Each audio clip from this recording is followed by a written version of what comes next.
পিতলের দুর্গা ঠাকুর বের করা হচ্ছে। এটাকে ঢালাই করা হয়েছে পিতলের।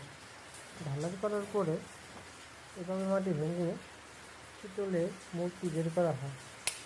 এটা আমাদের বাংলাদেশে ধামরাইতে আমরা এই কাজ করে থাকি। আমাদের মূলত এই জিনিস বানায় আমরা মোম দেওয়ার পর মাটিতে ব্যাস করি।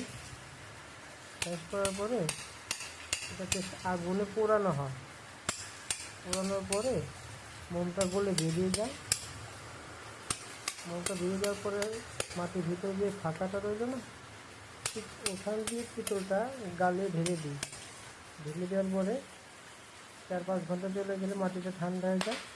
তখন আমরা এই মাটির পিতলের জিনিসটাকে বের করে আনি। আমাদের এগুলো